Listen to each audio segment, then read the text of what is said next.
All right, you might ask yourself, what in the world is singularity? It doesn't really matter if you know what it is or what you call it. Ray Kurzweil says that we're all going to have it, and sooner than we think. Everyone needs to really sort of take a deep breath and relax for this next one, because you are going to have to stretch your minds to follow some of his concepts, I think. Or maybe Ray will just stretch your minds for you. He is called the ultimate thinking machine.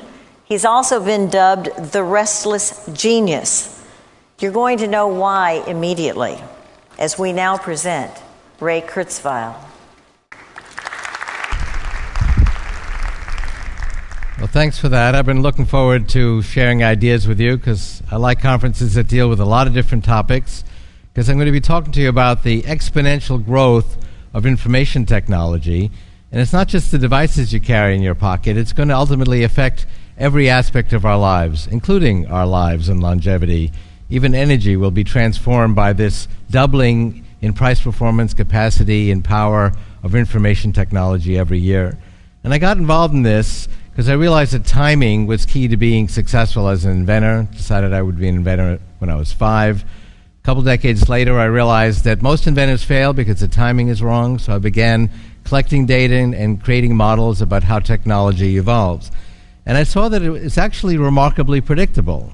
The common wisdom is you can't predict the future, and that's true for specific projects. But for the overall impact, price performance of information technology in many different areas, it's amazingly predictable. I saw the ARPANET in the 80s doubling every year, but it was not on anybody's radar map. It was 10,000 nodes going to 20,000 to 40,000. But doubling every year is multiplying by 1,000 in 10 years. So I figured this would be 10 million, going to 20 million to 40 to 80, 160 million in the mid-1990s. And I predicted a World Wide Web that seemed ridiculous in the 80s, but it happened right on schedule. And in fact, in my first book, The Age of Intelligent Machines, I made hundreds of predictions like that about the 1990s. I wrote that in the 80s and the early 2000 years, which have tracked very well. When I came to MIT, MIT was so advanced it actually had its own computer, and it was shared by thousands of us. Cost $11 million. It had its own building. The computer in your cell phone today is 1 million times cheaper, 1 million times smaller, and 1,000 times more powerful than all the computation we had at MIT when I was a student there 40 years ago. So that's a billion-fold increase in price performance in 40 years. We'll see another billion-fold increase, as influential as information technology is already, in the next 25 years. And we're also shrinking the size of technology. According to my models, it's a factor of 100 per 3D volume per decade, so that's 100,000-fold shrinking in the next 25 years. And if you look at how profoundly transformative these technologies are already, you get some idea of what will be feasible. And I'll show you one example of that. I use these models to predict the long-term future, 10, 20, 30 years from now, so we can invent with the technologies of the future, at least in our imagination. But I actually do use these models to time my own technology projects. So I developed the first print-to-speech reading machine for the blind in 1976. It was the size of a washing machine. And in 2002, we had a conversation that we could actually, within 4 years, according to our model, develop a pocket-sized reading machine. So we started working on it in 2002, even though the technology would not become available until 2006. So we introduced this in the summer of 2006. This is... well, let's see if it works before you applaud. But it's 1,000 times smaller than what you see on the screen. And just last week, we introduced one that's 5 times smaller than that, which is this here. So this is actually a print-to-speech reading machine for the blind, which I will demonstrate for you.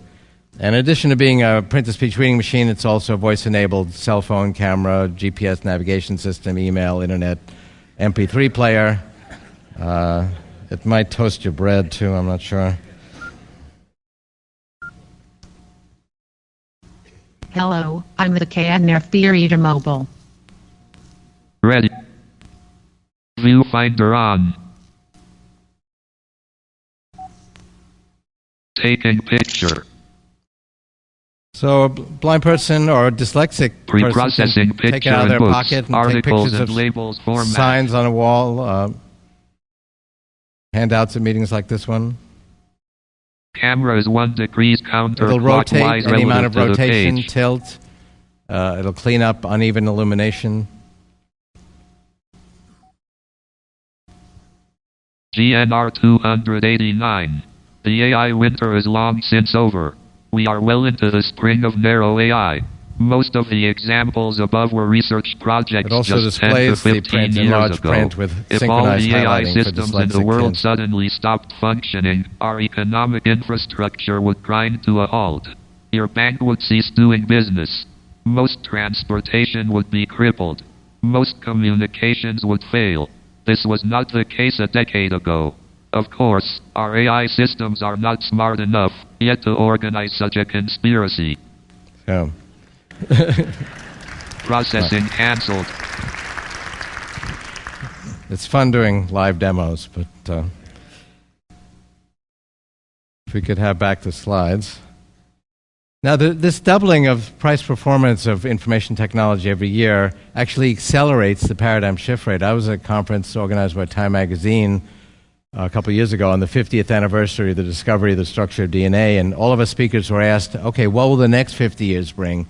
Every speaker there used the last 50 years as a model for the next 50 years. But that's really not accurate. We're doubling the rate of progress every decade, so we'll see 32 times more progress in the next half century. Jim Watson himself said, in 50 years we'll have drugs that enable you to eat as much as you want and remain slim. And I said, Jim, we've already done that in animals by blocking one gene. It's called the fat insulin receptor gene. That gene basically says, hold on to every calorie, because the next hunting season may not work out so well. And that was a good gene to have 1,000 years ago that underlies an epidemic of obesity today. When that gene was blocked, these animals ate ravenously and remained slim. They lived 20% longer, and there are 5 pharmaceutical companies rushing to bring that to the human market. And I'll have a little bit more to say about reprogramming our biology, because it's not just devices that are subject to this law of accelerating returns. So the telephone, that took half a century to be adopted by a quarter of the U.S. population. The cell phone did that in 7 years. Telephone, radio, television took decades to be adopted. The cell phone, PC, the web, took only a few years to be adopted by a mass audience. And this has continued to accelerate. I mean, think back 6 or 7 years ago, most people didn't use search engines. I mean, that sounds like ancient history. That was only 6 or 7 years ago. 3 or 4 years ago, most people didn't use blogs, social networks, wikis. I mean, the pace of change is continuing to accelerate. And I have a whole theory as to why this is the case. Basically, an evolutionary process accelerates. This is a double logarithmic graph. So on the x-axis, it's how long ago this paradigm shift took place in powers of 10. On the y-axis, it's how long it took for the paradigm shift to occur in powers of 10. So the very first paradigm shift, basically the evolution of biology itself, DNA. So biology had a little computer system and an information backbone to keep track of its experiments. That took 1 billion years. But then evolution adopted DNA, used it ever since, so the next stage went faster. The Cambrian explosion, when all the body plans of the animals evolved, that took only 10 million years, 100 times faster. Biological evolution kept accelerating. Our species, the first technology-creating species, evolved in only a few 100,000 years. And then, again, using the technology-creating species, the next evolutionary step was the creation of technology. And the first step, stone tools, fire, the wheel, went faster again, tens of thousands of years. And then we always use the latest technology to create the next. And this is, as you can see, is a constant acceleration, as shown on this graph, with technology evolution emerging smoothly out of the biological evolution that led to the technology-creating species. Now, some people criticize this graph, saying, okay, Kurzweil only put points on the graph if they fit on the straight line. So to address that, I took 15 different lists: Carl Sagan's Cosmic Calendar, American Museum of Natural History, Encyclopedia Britannica, and you can see there is some disagreement. Some people include the ARPANET with the Internet, so it's 25 years, not 10 years. But there's a very clear acceleration that's undeniable. I mean, not much happened in 1 million years, 1 billion years ago. And there's a big difference between the linear perspective and the exponential perspective. Most business models like the fact that we will have a deficit in Social Security in 2037, are based on linear extrapolations of current trends. But the progress in the future is not linear. It's exponential. And you can see why they're confused. They look the same for a while. In fact, linear growth may even be greater than exponential growth. But then they diverge quite radically. The Genome Project was controversial. In 1990, we had collected 1/10,000th of the genome.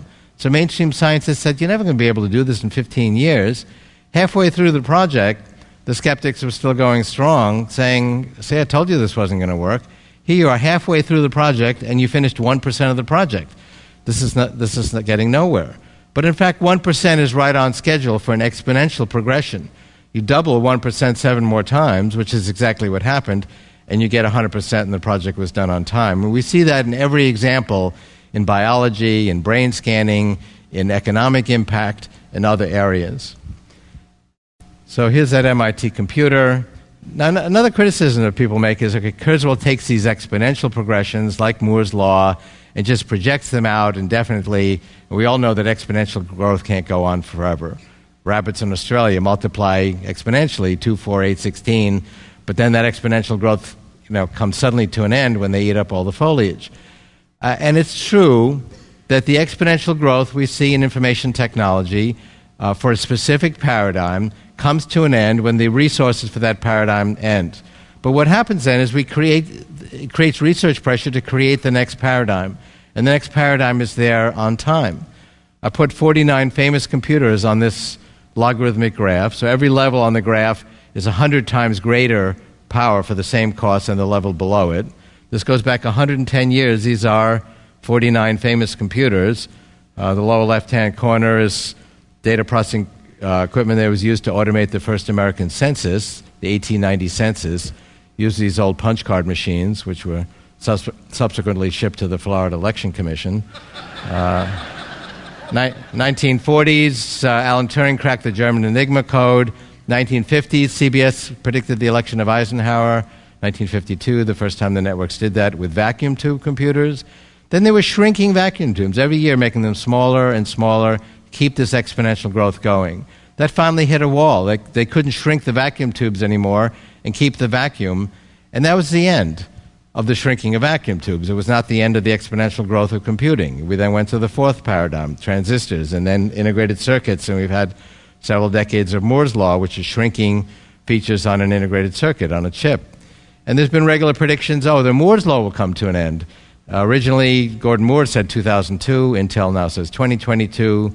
By that time, the key features will be 4 nanometers. That's 20 carbon atoms in diameter. And that will be the end of Moore's law. But we'll go then to the sixth paradigm, which is computing in 3 dimensions, just like we do in our brain. We live in a 3-dimensional world. We might as well use the 3rd dimension. And the interesting thing, I noted just how dramatic this exponential progression has been, but look at how smooth and predictable it's been. We had a lot of history in the 20th century. 2 world wars, the Cold War, the Great Depression, and a lot of other things happened. And despite that, we have this very smooth, very predictable progression of the power of computers for the same cost through thick and thin, through boom times and bust times, with really no end in sight. And I don't want to dwell on these examples of electronics, but again, look at this graph. When I was a high school student growing up in New York, I used to hang out at the surplus electronics shops on Canal Street, and I'd buy something about this big for $50, a telephone relay. In 1968, I could buy a transistor equivalent to that relay for $1. 2002, you could buy 10 million for $1. Today, it's 300 million for $1.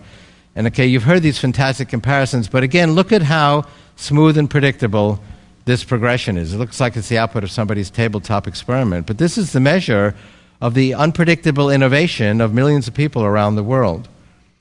And as we've made the transistors smaller, they're faster. So the cost of a transistor cycle, which is a true measure of price performance of electronics, has come down by half every year. What does that mean? That means 50% deflation in information technology, and you can see that. Look at your digital camera, pick up a newspaper from a year ago, and see what the same specs would have cost. It would cost twice as much. We can get twice as much capability every year for the same amount of money. And depending on what week it is, the economists will worry about inflation or deflation. We had massive deflation during the Depression. And the concern is as more and more of the economy becomes dominated by information technology, and it will be almost all of the economy by the 2020s, and if there's 50% deflation in information technology, the economy will shrink because people aren't going to actually double their consumption every year, year after year, to keep up with this 50% deflation rate. Actually, they do more than that. We've had 18% growth in constant dollars in every type of information technology for the last 50 years, despite the fact that you can get twice as much capability each year for the same amount of money. And the reason for that is as price performance reaches certain levels, whole new applications explode on the landscape, like the web. People didn't buy iPods for $10,000 10 years ago, which is what it would have cost. And biotechnology, we are actually gaining the means now of simulating, modeling, and reprogramming our biochemistry, the information processes that underlie biology, and this is now subject to the law of accelerating returns. Health and medicine didn't used to be in information technology. It was hit or miss. We'd find things, here's something that lowers blood pressure, we don't really know why this works, these things had lots of side effects. We now actually have the tools to precisely reprogram the outdated software inside our bodies, and this is growing exponentially. Cost $10 per base pair to sequence DNA, 1990. It's a small fraction of a penny today. This slope on this log graph represents a smooth doubling of the amount of genetic data we've sequenced every year. Communication technology, a very deeply democratizing technology, is doubling in power every year. I don't want to dwell on these examples, but I mean, here's that progression I had of the World Wide Web in the 1980s. I had a little piece of this, projected a worldwide communication network by the mid-1990s. If you look at the same data on a linear graph, it looks like this. This is the same data, and it looks like the World Wide Web came out of nowhere, but you could actually see it coming if you looked at the exponential progression. We're shrinking technology at an exponential rate, a factor of 100 per 3D volume per decade. And if I were to say that we will eventually have little blood cell-sized devices inside our bloodstream going inside our bodies, keeping us healthy from inside, going inside our brains and interacting with our biological neurons and making us smarter, you say that sounds fantastically futuristic, but I'd point out there's 50 examples already of experiments in animals where we're doing exactly that with the first generation of devices. One scientist cured type 1 diabetes in rats with a blood cell-sized device that lets insulin out in controlled fashion. At MIT, they have a device that scouts out cancer cells in the bloodstream and destroys them.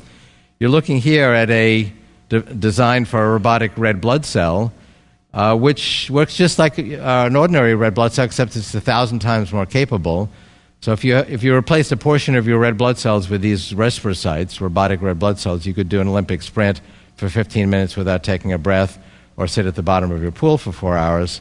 So, honey, I'm in the pool will take on a whole new significance.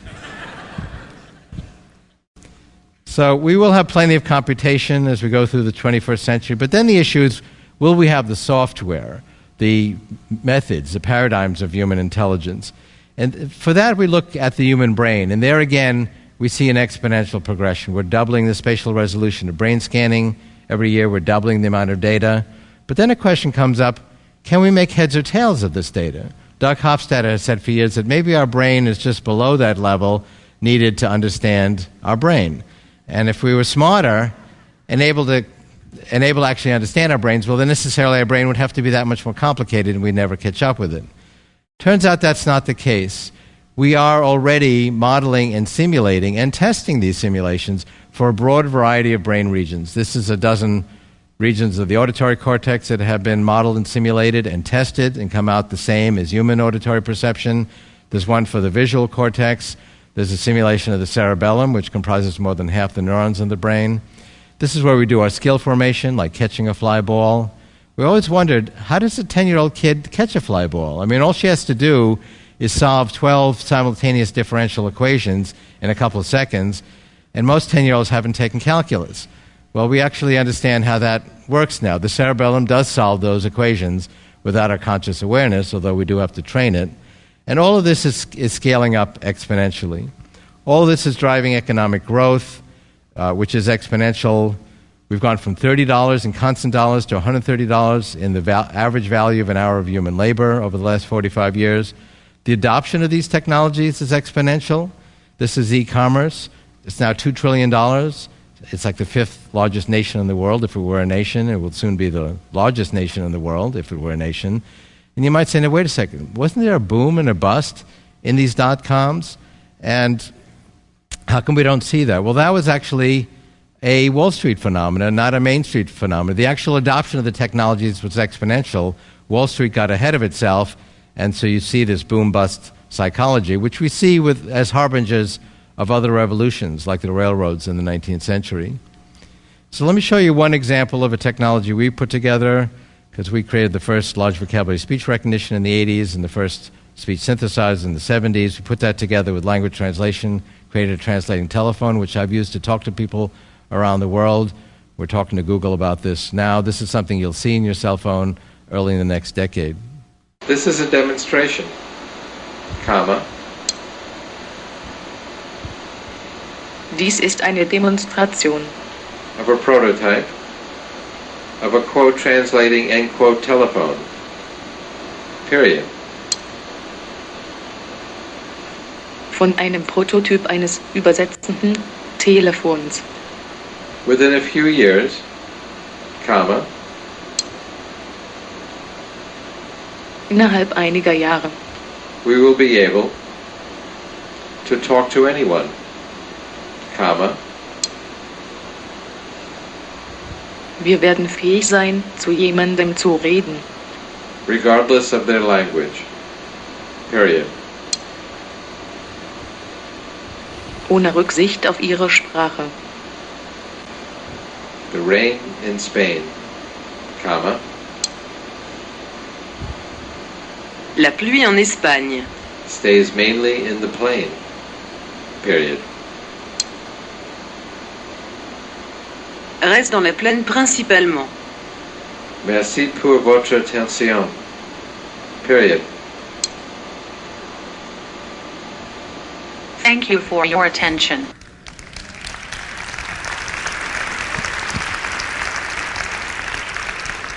So, pardon my French.